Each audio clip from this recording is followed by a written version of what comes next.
kay tugdin ang habilin ni Jesu Kristo. Kaya tayo ay makisalo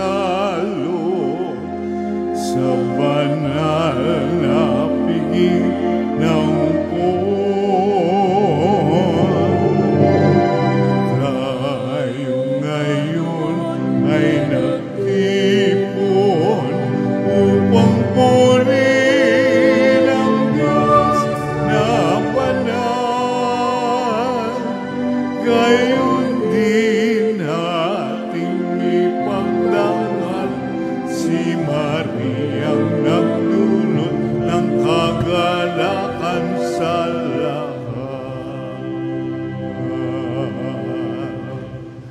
Sa ngalan ng Ama at ng Anak at ng Espiritu Santo. Amen. Ang pagpapala ng ating Panginoong Hesukristo, ang pag-ibig ng Diyos Ama, at ang makikipagkaisa ng Espiritu Santo naway sumainyong lahat. At sumaiyo rin.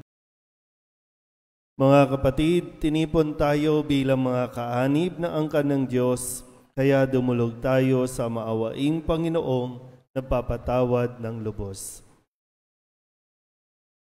Sinugong tagapagpagaling sa mga nagsisisi, Panginoon, kaawaan mo kami. Panginoon, kaawaan mo kami. Dumating na tagapag-anyayang mga makasalanay magsisi, Kristo, kaawaan mo kami. Kristo, kaawaan mo kami. Nakaluklok ka sa kanan ng Diyos Ama para ipamagitan kami. Panginoon, kaawaan mo kami. Panginoon, kaawaan mo kami. Kaawaan tayo na makapangyarihang Diyos, patawarin tayo sa ating mga kasalanan at patnubayan tayo sa buhay na walang hanggan. Amen. Manalangin tayo. Ama naming makapangyarihan, ipagkaloob mong kami magkamit kailanman ng kalusugan at kagalingan sa aming katawan at kalooban. Pakundangan sa pagdalangin ng laging birheng si Santa Mariang Mahal, kami naway mahango sa hapis sa kasalukuyan at makinabang sa kaluwalhatiang walang katapusan. Sa pamamagitan ni Jesucristo, kasama ng Espiritu Santo, magpasawalang hanggan. Amen. Magsiupo po lahat.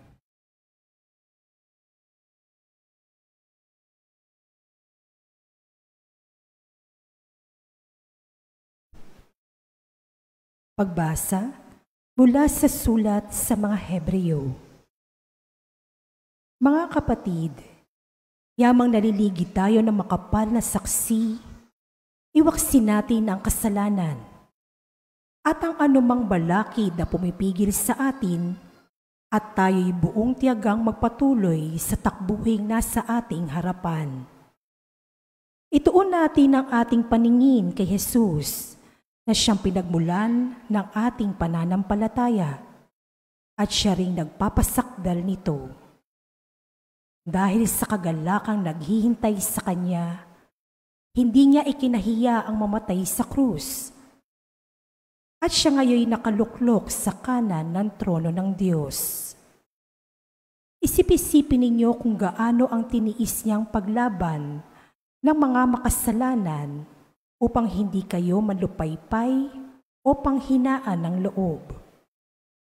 Hindi pa humahantong sa pagdanak ng dugo ang pakikitunggali ninyo sa kasalanan. Ang salita ng Diyos. Salamat sa Diyos. Salmong tugunan ang ating pong itutugon. Magpupuri kailanpaman ang tinawag ng may kapal. Tayo pong lahat. Magpupuri kailanpaman ang tinawag ng may kapal.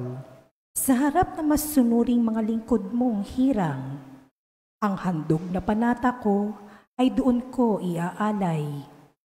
Magsasawa sa pagkain yaong mga nagdarahop, aawit ng papuri ang Diyos ay dudulog. Buhay nila ay uunlad, sasagana silang lubos. Tugon, Magpupuri kailanpaman ang tinawag ng may kapal. sa dakilang Panginoon ang lahat ay magbabalik. Ang lahat ng mga lahi ay sasambang may pag-ibig. Mangangayupapang lahat ang palalo't mayayabang. Ang lahat ng mga tao ay yuyukos sa may kapal. Ang narito sa daigdig na nilikhang mamamatay. Tugon, Magpupuri kailan paman ang tinawag ng may kapal. maging lahing susunod pa ay sasambat maglilingkod. At mayroong mga ngaral sa kanila tungkol sa Diyos. Sa lahat ng isisilang pa'y ganito ang ihahayag. Sa hinirang niyang bansa ay Panginoon ang nagligtas. Tugon, Magpupuri kailan paman ang tinawag ng may kapal. Magsitayo po lahat.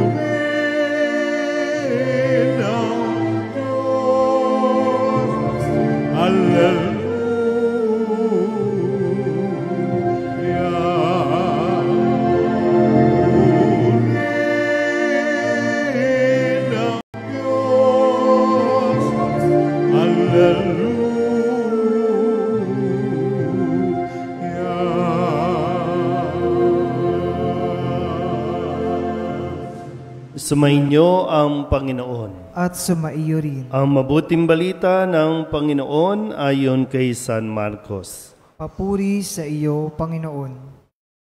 Noong panahong iyon, muling tumawid si Jesus sa ibayo ng lawa ng Galilea, nakasakay sa bangka. Nasa baybay pa siya ng lawa, ay pinagkalipunpunan na siya ng maraming tao. Dumating ang isang lalaking nagngangalang Jairo, isang tagapamahala ng sinagoga. Pagkakita kay Jesus, siya'y nagpatira pa sa kanyang paanan at ang samo. Agaw buhay po ang anak kong dalagita. Kung maaari, sumama kayo sa akin at ipatong ninyo sa kanya ang inyong kamay upang siya'y gumaling at mabuhay. Sumama naman si Jesus at sinundan siya ng napakaraming taong nagsisiksikan, anupat halos maipit na siya. May isang babae roon na 12 taon nang dinudugo at lubhang nahihirapan. Marami ng manggagamot ang tumingin sa kanya at naubos na sa kapapagamot ang kanyang ari-arian, ngunit hindi siya napabuti kahit kaunti, bagkos ay lalong lumubha. Narinig niya ang sinasabi ng mga tao tungkol kay Jesus, kaya't nakipagsiksikan siya hanggat sa makalapit sa likuran ni Jesus.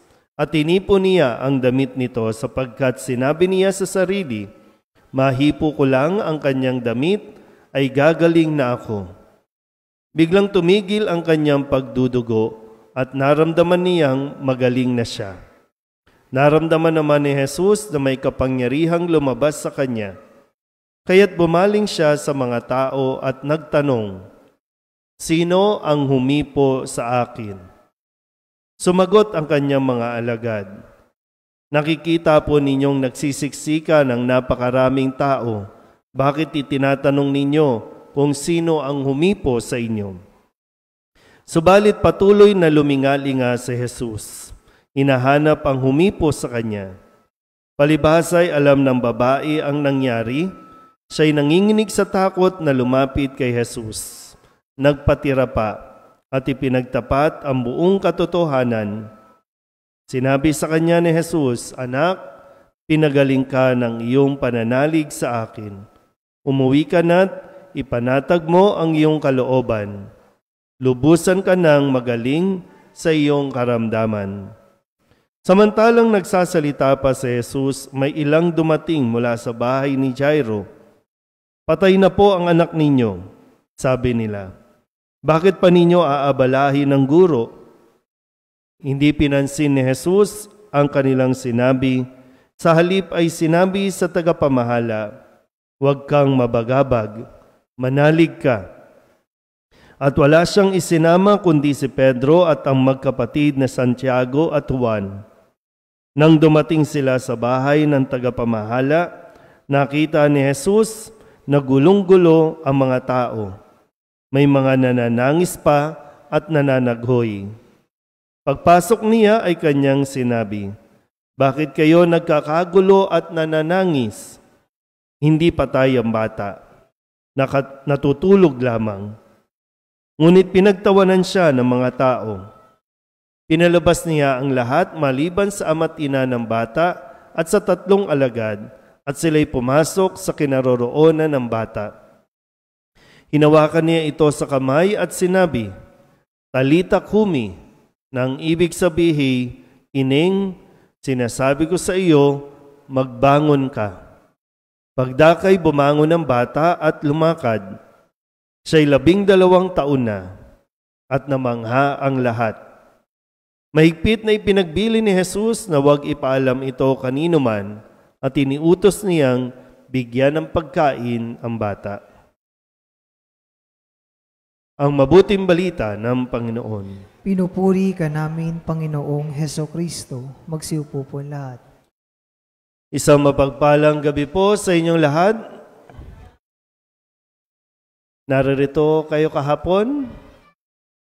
Kahapon? Ano yung kwento kahapon? May sinaniban. At yung mga sumanib, no, sabi nga, libo-libo sila. Napakarami nilang sumanib. At doon, nung makita pa lang nila si Jesus, patakbo rin silang sumalubong kay Jesus at parang nagpatira pa din. At nakiusap na wag silang parusahan, wag silang pahirapan. So lumapit, nagpatira pa. Maging ang mga masasamang espiritu kay Jesus. Samantalang, yung mga tao na lumapit kay Jesus, ang pakiusap, umalis na si Jesus sa kanilang lugar. Kaya, umalis si Jesus. Madali namang kausap si Jesus. At napunta siya dito sa isang bagong lugar, no? Dito sa lawa ng Galilea. At dito po, may 2 na naman tayong nasaksihan ng kwento ng himala. Himala dulot ng pananampalataya. Walang himala kung walang pananampalataya. Laging gano'n, no? Laging yun ang tinitingnan ni Jesus sa isang taong lumalapit sa Kanya. Kahit ilang taon ka pa, araw-araw kang lumapit, makipagsiksikan, kapag hindi ka nanalig, hindi ka naniwala, walang mangyayari dyan.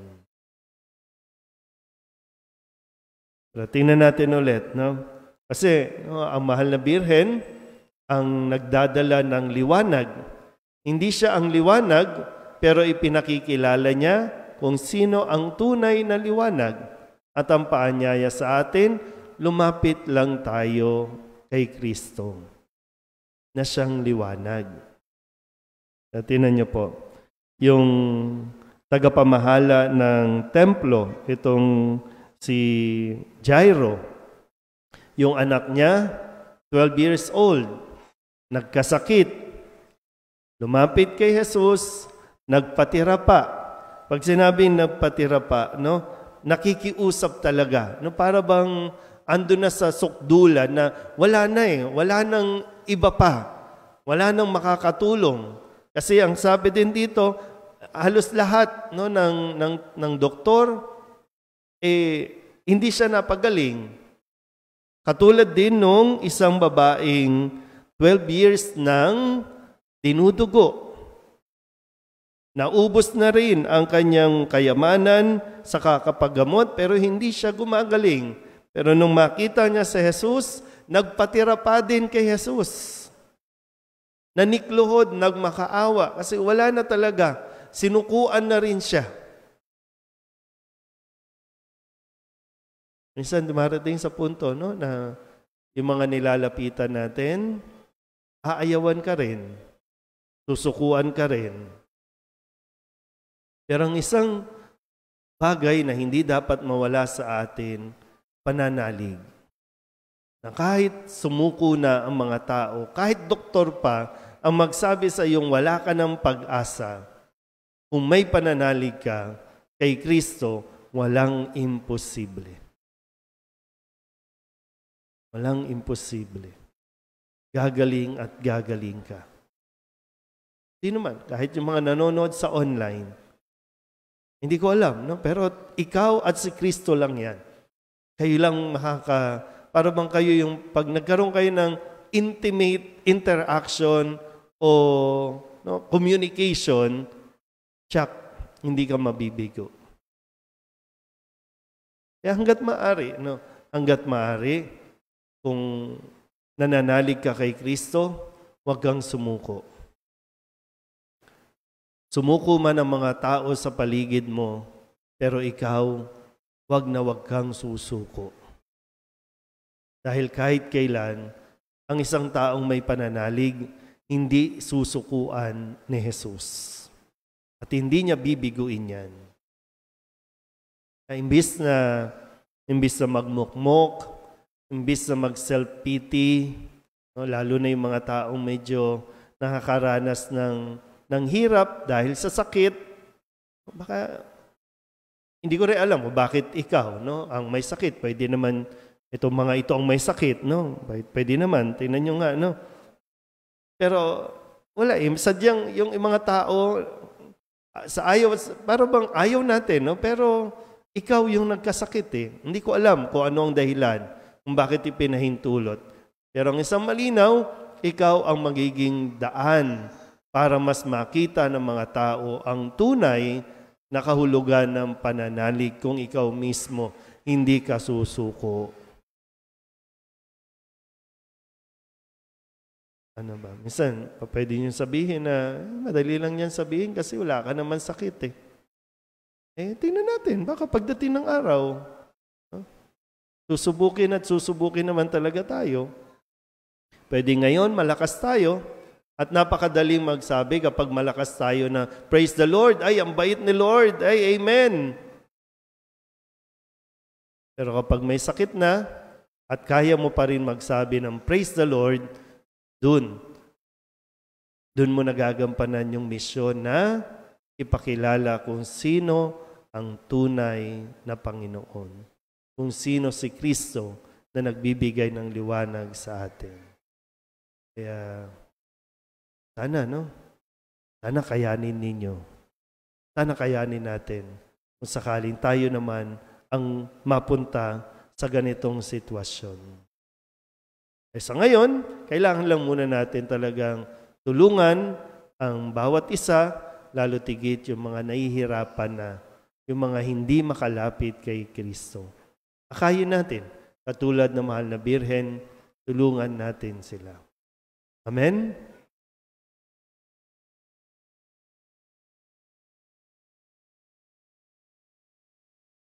Kalakip ang buong pananalig habang nananalangin tayo ng may pananampalataya sa Diyos Ama, natutugunan niya ang ating mga mitiin ng may nag-uumapaw na kabutihang loob. Iluhog natin sa Kanya ang ating mga pangangailangan. Ang ating itutugon, Panginoon, dinggin mo ang aming panalangin. Panginoon, dinggin mo ang aming panalangin.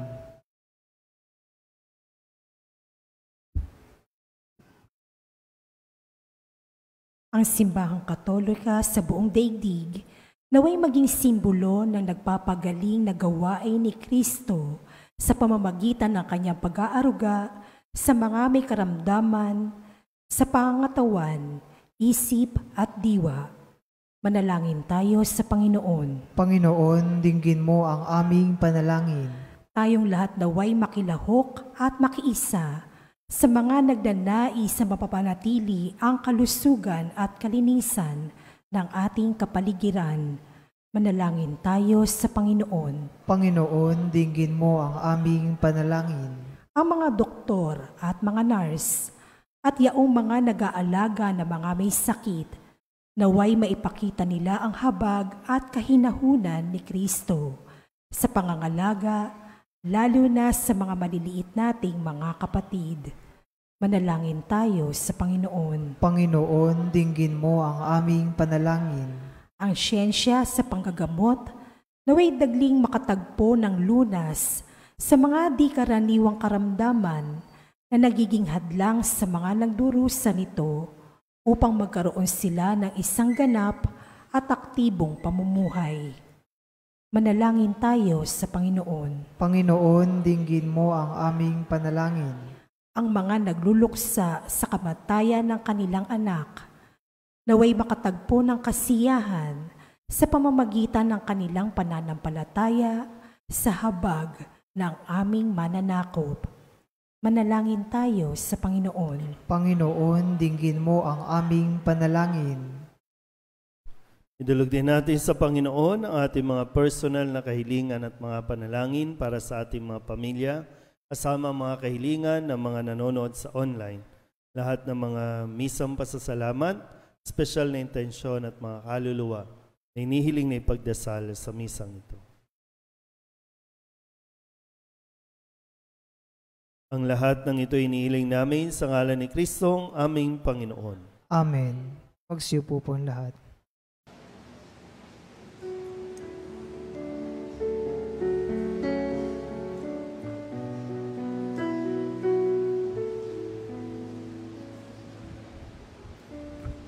Alay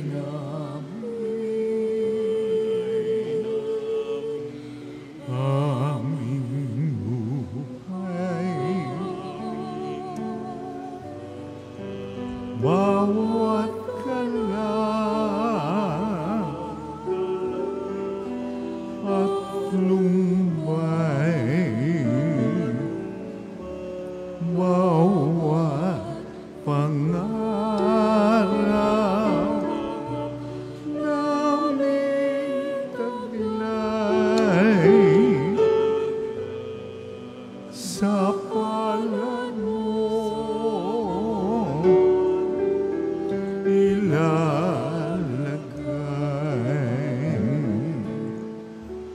Panginoon,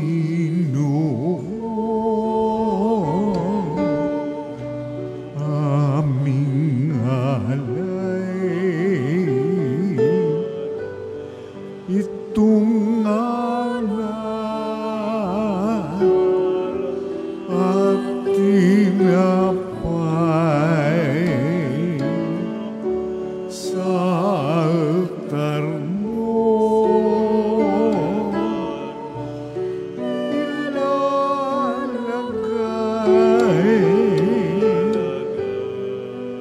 tanggapin sa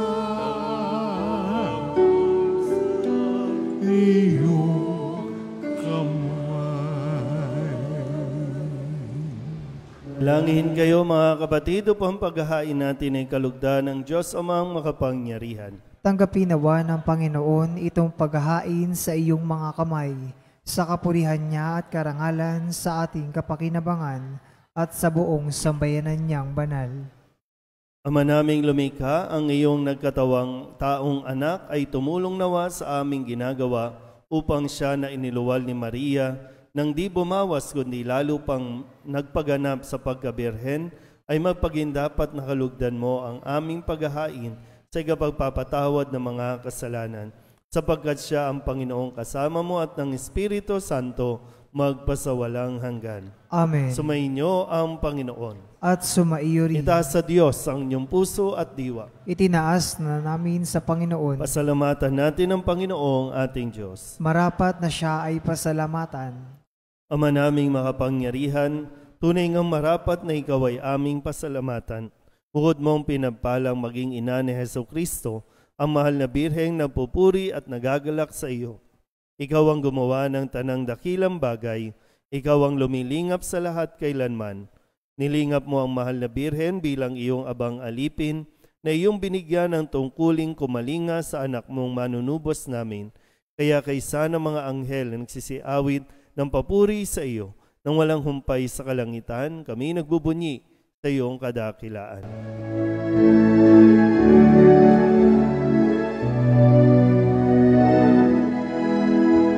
Santo, Santo, Santo, Diyos mga kapangyarihan, napupuno ang langit at lupa ng kaluwalhatian mo. Hosana, Hosana sa kaitaasan, pinagpala na paririto sa ngalan ng Panginoon. Hosana, Hosana sa kaitaasan.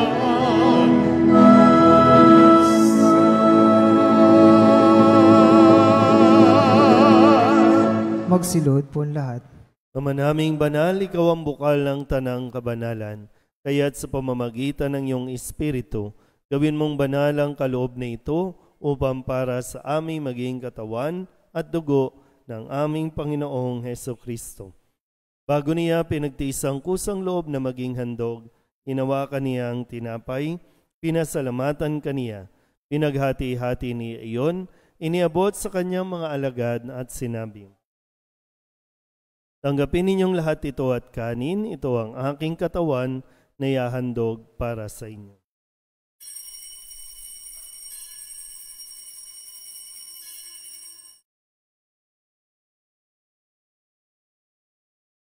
Gayun din naman ang matapos ang hapunan, hinawakan niya ang kalis, muli kaniyang pinasalamatan. Iniabot niya ang kalis sa kanyang mga alagad at sinabi, "Tanggapin ninyong lahat ito at inumin. Ito ang kalis ng aking dugo, ng bago at walang hanggang tipan. Ang aking dugo na ibubuhos para sa inyo at para sa lahat sa pagpapatawad ng mga kasalanan. Gawin ninyo ito sa pag-alaala sa akin."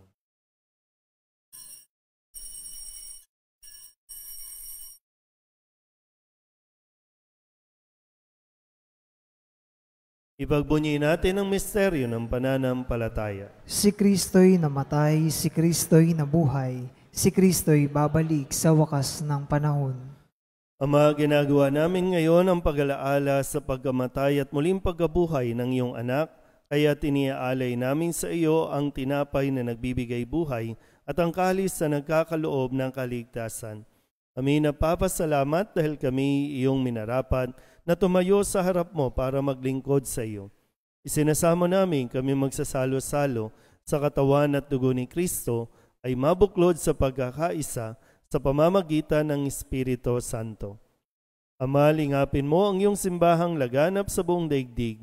Puspusin mo kami sa pag-ibig, ay isa ni Francisco na aming Papa at ni Jose na aming Obispo at ng Tanang Kaparian. Alalahanin mo rin ang mga kapatid naming nahimlay na may pag-asang sila'y muling mabubuhay, gayon din ang lahat ng mga pumanaw. Hawaan mo sila at patuloyin sa iyong kaliwanagan. Hawaan mo at pagindapating kaming lahat na makasalo sa iyong buhay na walang wakas. Kaysa ng mahal na Birhen Maria na Ina ng Diyos, ng kabiyak ng puso niyang si San Jose. Kaysa ng mga apostol at ng lahat ng mga banal na namuhay dito sa daigdig ng kalugod-lugod sa iyo, may pagdiwang nawa namin ang papupuri sa ikararangal mo sa pamamagitan ng iyong anak na aming Panginoong Heso Kristo. Sa pamamagitan ni Kristo, kasama niya at sa Kanya, ang lahat ng parangal at papuri ay sa iyo, Diyos amang makapangyarihan, kasama ng Espiritu Santo, magpasawalang hanggan. Amen.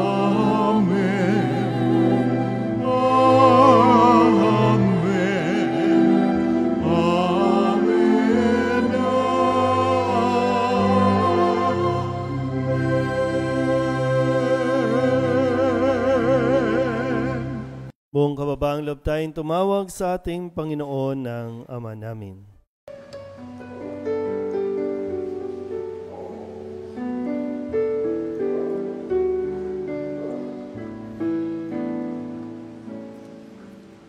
Ama namin, sumasalangit ka, sambahin ang ngalan mo, mapasa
Inihiling namin kami iadya sa lahat ng masama, pagkalooban ng kapayapaan araw-araw, iligtas sa kasalanan at ilayo sa lahat ng kapahamakan, samantalang aming pinananabikan ang dakilang araw ng pagpapahayag ng tagapagligtas naming si Jesucristo. Sapagkat iyo ang kaharian at ang kapangyarihan at ang kapurihan magpakailanman. Amen. Panginoong Jesucristo, sinabi mo sa iyong mga apostol, kapayapaan ang iniiwan ko sa inyo, ang aking kapayapaan ang binibigay ko sa inyo. Tunghayan mo ang aming pananampalataya at huwag ang aming mga pagkakasala. Pagkalooban mo kami na kapayapaan at pagkakaisa ayon sa iyong kalooban, kasama ng Espiritu Santo, magpasawalang hanggan. Amen. Ang kapayapaan ng Panginoon ay laging sumainyo. At sumaiyo rin. Mabigyan po tayo ng kapayapaan sa isa't isa.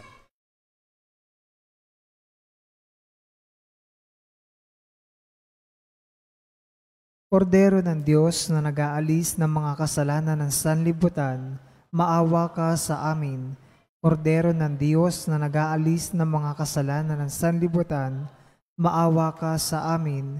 Kordero ng Diyos na nag-aalis ng mga kasalanan ng sanlibutan, ipagkaloob mo sa amin ang kapayapaan. Magsiluhod po ang lahat. Ito ang kordero ng Diyos. Ito ang nag-aalis ng kasalanan ng sanlibutan. Mapalad ang mga inaanyayahan sa kanyang piging. Panginoon, hindi ako karapat-dapat na magpatuloy sa iyo, ngunit sa isang salita mo lamang ay gagaling na ako. Katawan ni Kristo. Amen.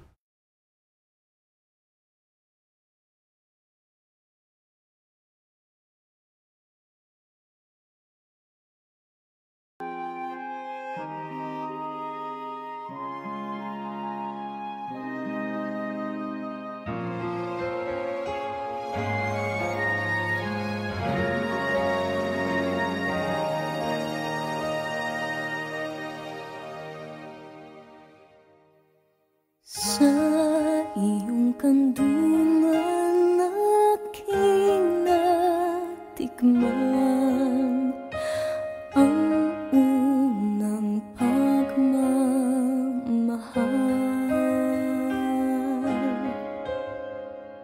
Kahit musmus pa,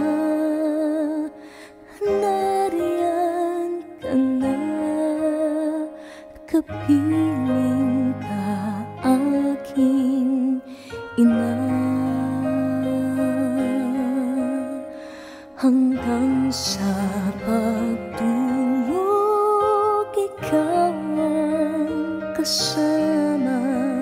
Hanggang sa buong magdama, ipinakihelen ang butihing nanay, ang kaniyang bunsong mahal. Kahit kailan, kahit saan, laman ka ng alaala.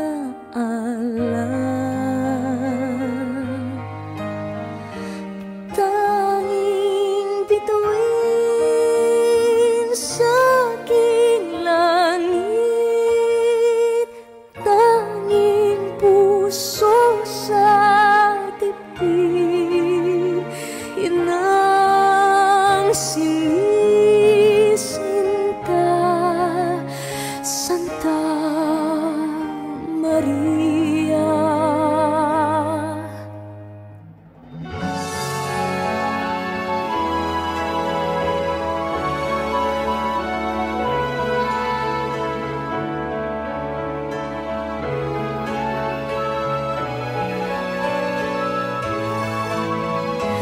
Kahit kailan, kahit saan, laman ka ng alaala.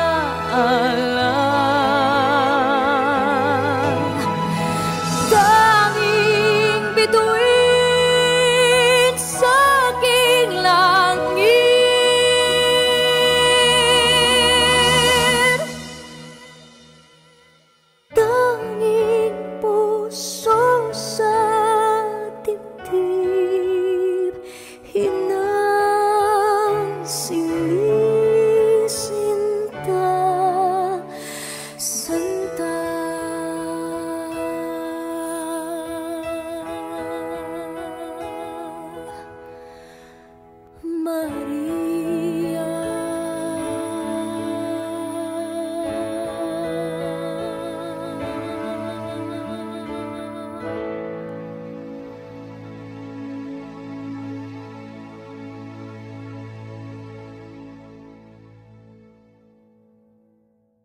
Manalangin tayo.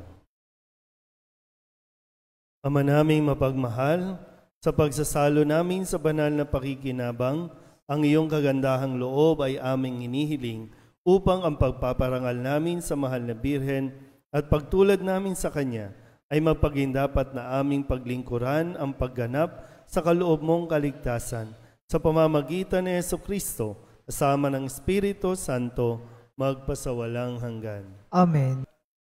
Sumainyo ang Panginoon At sumaiyo rin. at pagpalain kayo ng makapangyarihang Diyos, Ama at Anak at Espiritu Santo. Amen. Tapos na ang banal na misa, humayo tayo sa kapayapaan ni Kristo. Salamat sa Diyos. Magandang gabi po. Magandang gabi po, Father.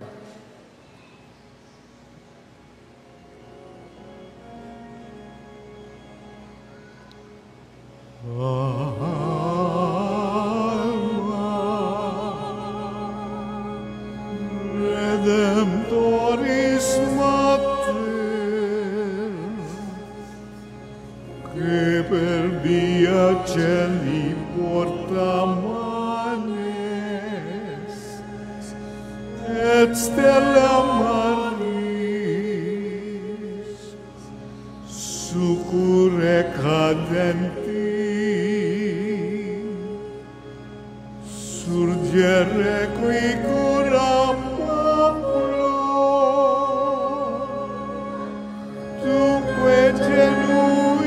genuisti, natura mirante, tum sanctum genitore, Virgo prius, aposterius, Gabrielis amore, sumensiliu da